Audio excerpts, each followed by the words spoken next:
பெங்களூருவில் பூஜா ஸ்ரீ என்ற 28 வயது பெண் வரதட்சணை கொடுமையால் தற்கொலை செய்து கொண்டுள்ளார். கணவரின் திருமணத்திற்கு புறம்பான உறவு மற்றும் வரதட்சணையால் வங்கி காசாளர் உயிரை மாய்த்துக் கொண்டதன் பின்னணி என்ன? பெங்களூருவில் உள்ள தனியார் வங்கி ஒன்றில் காசாளராக பணிபுரிந்து வந்தவர் 28 வயது பூஜா ஸ்ரீ. இவருக்கு 3 ஆண்டுகளுக்கு முன்பு நந்தீஷ் என்பவருடன் திருமணம் நடந்துள்ளது. இந்த தம்பதிக்கு ஒரு மகள் உள்ளார். இந்நிலையில் கூடுதல் வரதட்சணை கேட்டு பூஜா ஸ்ரீக்கு கணவர் குடும்பத்தினர் தொல்லை கொடுத்து வந்துள்ளனர். இந்த நிலையில் திங்கட்கிழமை காலை சிடேஹள்ளியில் உள்ள வீட்டில் பூஜா ஸ்ரீ தூக்கில் தொங்கிய நிலையில் சடலமாக கிடப்பதாக போலீசுக்கு தகவல் கிடைத்துள்ளது. வாகலகுண்டே போலீசார் சம்பவ இடத்திற்கு சென்று சடலத்தை மீட்டு பிரேத பரிசோதனைக்காக விக்டோரியா மருத்துவமனைக்கு அனுப்பி வைத்தனர்.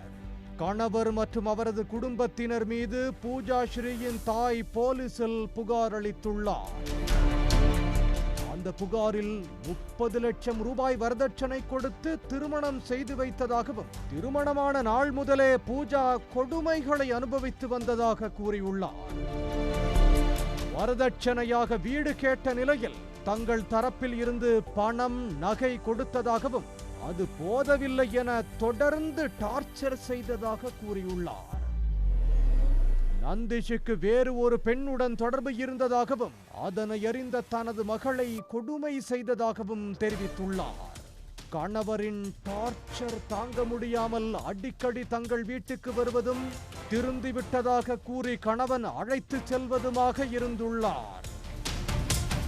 அதேபோல் சில தினங்களுக்கு முன்னர் கணவருடனான சண்டையில் தாய் வீட்டுக்கு பூஜா சென்றுள்ளார். திங்கட்கிழமை காலை 7:15 மணியளவில் அவரை சமாதானப்படுத்தி நந்தீஷ் அழைத்து சென்றுள்ளார். 8:20 மணிக்கு பூஜா தற்கொலை செய்து கொண்டதாக மாமியாருக்கு போன் செய்து நந்தீஷ் கூறியுள்ளார். இது திட்டமிட்ட கொலை என்று பூஜாவின் தாயார் குற்றம் சாட்டியுள்ளார். பெற்றோர் புகாரின் பேரில் கணவர் மீது வரதட்சணை கேட்டு துன்புறுத்தியதாக வழக்கு பதிவு செய்து கைது செய்த போலீசார் தொடர்ந்து விசாரணை நடத்தி வருகின்றனர்.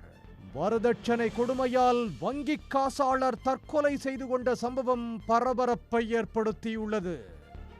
உடனுக்குடன் செய்திகளை தெரிந்து கொள்ள சன் நியூஸ் பெல் ஐகானை கிளிக் பண்ணுங்க.